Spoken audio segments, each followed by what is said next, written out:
Hi, it's Paul Sackis, Good News Planet. I'm speaking to Peter Fleiss. Hi, Peter. How are you today? Good, Paul. How are you?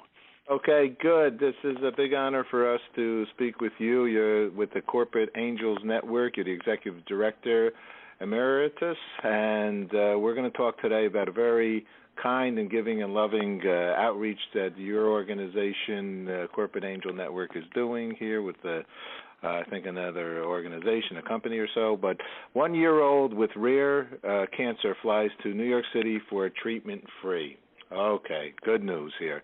So tell us, well, not good, well, yes and no. So tell us what's happening. Well, first of all, let me tell you what Corporate Angel Network is.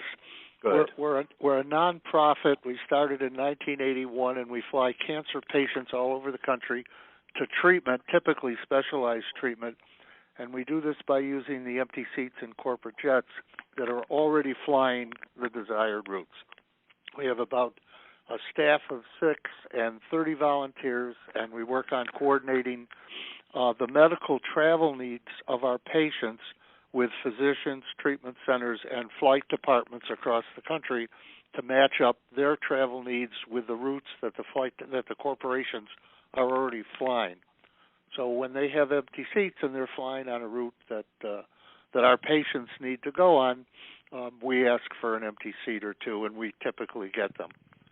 So okay, so the one we're talking here I see in the press release is NCR, right? NCR, that's correct. They're one of our participants, and they're active, and they coincidentally ended up flying our 50,000th cancer patient. Oh, God, 50,000. What is now, since you're Emeritus, I sometimes have a hard time saying that. Emeritus, right. Emeritus. What does that mean? Did you found this organization? Or no, I didn't find it. I've been involved since 2000, and I was the executive director until the beginning of 2013 when I retired. Unfortunately, the guy we hired for my replacement didn't work out, so I came back to run it until we hired someone else, which we have just recently done. So I will be phasing out over the next 8 months, training the new person and going back to retirement. And so how does the organization, is it, you have a website here, Corporate Angel Network, and I'm looking at it, and there's a phone number, 914. What, you up in Westchester? Yeah, we're on Westchester County Airport. Our offices are, and electricity and heat and everything is donated by the airport. Oh, okay. Somehow, Peter, I think way back when, because we've been doing this good news for about 18 years, you had, I believe it was your organization, had an event at the United Nations. Does any of this ring a bell? And you had Katie Couric, and you had Matt Lauer, and you had a whole bunch of well-known people come over there because of the importance of what you guys are doing. I don't know if that rings a bell to you, but this was before my time, and I'm not familiar with it. But hopefully that was us. And Katie Couric, I know, has done some stuff when she was on the Today Show. They gave us coverage. Tom Brokaw did one of his 3-minute segments at the end of the news on us, and most of the major networks have covered us one way or another at one time or another. But the UN, I'm not sure if that was us or not, because I'm not familiar with it. But it was before I got involved also. Do you run on donations? How can our audience help you? Well, every nonprofit runs on donations, and yes, we can always use donations. We're supported by the business aviation community, and that helps, but we apply for grants, and we get a lot of people that like what we're doing and just send money in. And so the website, by the way, is corpangelnetwork.org, and there is a place to donate. There's a donation button on that, or anyone who wants to donate can just send in a check. Our address is right on there. So how do patients find out about you? A number of different ways. First of all, we've been fortunate. One of the things that I started when I got involved in 2000 was a pro bono advertising campaign. We went out to all of the major mass media publications with circulations of 250,000 or more. I had volunteers calling them. We worked out a script and everything, and we asked if they would give us pro bono ads. And we're very fortunate that about 70 major national publications, Time, Forbes, Fortune, Business Week, Better Homes and Gardens, the Wall Street Journal, just a whole slew of them. Financial Times would run our ads when they had a space opening. Time Magazine would run our ads, and so a lot of people found out about us that way. Some people found out through some of the TV coverage. We ended up at one point flying a patient that was tied through employment, his mother, with Don Imus, and he talked about us a lot on the radio and also when he got interviewed on television, and he flew quite a few of our patients as well. So just a whole host of different ways. People do searches for cancer travel on the internet. Patients sometimes are at Ronald McDonald's. They hear about us from other people that are staying there that we've flown. They hear about us from their doctors, from the hospital social workers. Just a whole slew of different areas. Word of mouth. Some people need to travel for treatment, and they have a friend that saw our ad, and so they hear about it from a friend. Typically, I pretty much covered most of it, I guess. Oh, good. So, and how about a corporation? Do they need to have a plane, or they can still participate through donations and so on? Well, some corporations participate through donations, but what we need most is more corporate participants. We have, when I first got involved, we were flying about 75 patients a month, and now we're flying between 225 and 250. And that's because we've got roughly 530 major corporations that participate with us, including half of the Fortune 100, a lot of the Fortune 500, and a lot of smaller companies that have corporate jets. So in spite of the fact that we're flying that many patients a month, that's over 3,000 a year, we're registering double the number that we're able to fly. So the more corporations that learn about us and sign up and see they can merge business activity with corporate social responsibility, and it doesn't cost them anything. It's just a seat that isn't being used anyway. The more corporations that sign up, the more available seats we'll have, the more patients we'll be able to help. And that's because, like, in certain areas, so let's say, just speak nationally, and then I'll ask you an international question, too. But so Baron, here is the 50,000th patient flight, okay? So he's coming from Casey, let's see here. He's coming from Atlanta, Georgia, basically. Atlanta, right. Up here at the Memorial Sloan Kettering, he's got an eye cancer, I believe it is.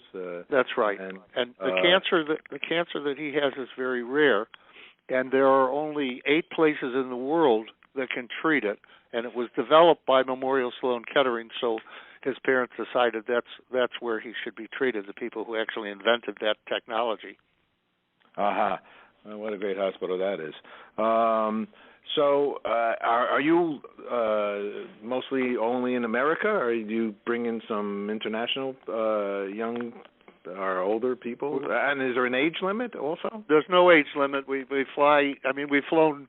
About 2 weeks ago, we flew a 2-week-old baby, and Baron is, I think, was 1, and we've flown people in their 80s. So there isn't any age limit. The key is you need to be going for cancer treatment. You need to be able to walk up the steps of a corporate jet unassisted. You need to not be on any oxygen or life support during the flight. That has to do with FAA regulations. And basically that's it. There's no financial considerations or anything like that. There's no limit to how many times you can fly as long as you're going to treatment. We also get medical clearance from the doctor that's sending you for treatment for every flight, so we know that the patient is healthy enough to do the flight. You got my heart pounding in here. This is really beautiful things. Great work. Congratulations to the organization and the Corporate Angel Network and the proud and the strong parents, right, in many cases, right? That's absolutely. That's a whole thing of into itself, right? That's right. That's absolutely right. This is hard to work with, but forward motion, right? I will say that a lot of our patients can't fly commercial, so even if the financial wasn't a problem for families to fly back and forth commercial, unless some of them have to go every month or more often or less often, depends on what the treatment is. But their immune systems are often so depleted that their doctors won't let them fly commercial because they're subject to catching something else at the airport or on the plane, et cetera. So corporate, is the only way that a lot of these people could ever get to the treatment that they need that might be on the other side of the country. Mm-hmm. But we don't fly. We right now, we've talked about expanding into international, but when we're flying, in spite of the fact that we're flying as many patients as we are, over 3,000 a year, when we're only flying half of the patients that need our service, we feel that we should be concentrating on building up a higher percentage, a much higher, before we look at expanding out of the country. I hear you. Let me ask you two last questions, and congratulations, and thank you very much for this very, very important work. I have asked everybody what's good news to them. So, Peter, what's good news for you? There are two things I would say. Number one, and this is in relationship, of course, to the work that we're doing here, when we sign up a new participating corporation, the results end up in more seats available and more patients help. So that is number one on the good news side.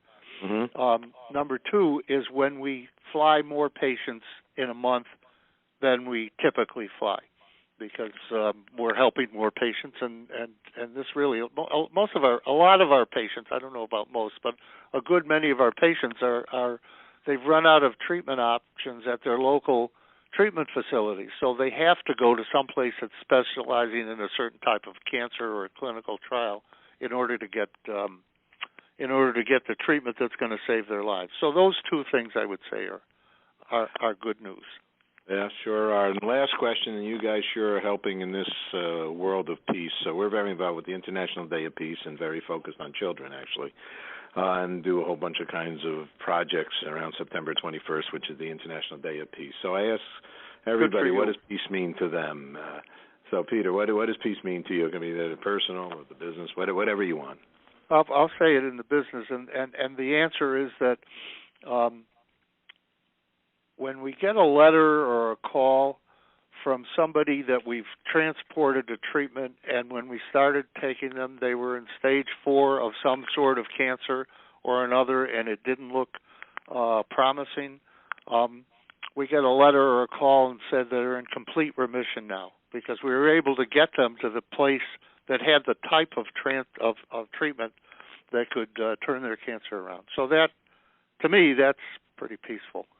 That sure is. Peter, and we're going to invite you to our Peace Day events and see how we can work together to get the good word out about what you guys are doing. So, Peter, thank you so much for sharing good news with us. Well, thank you so much for giving us the opportunity to get the word out to your audience. Okay. Take care, my friend. Thank you. You too. Bye-bye. Bye-bye.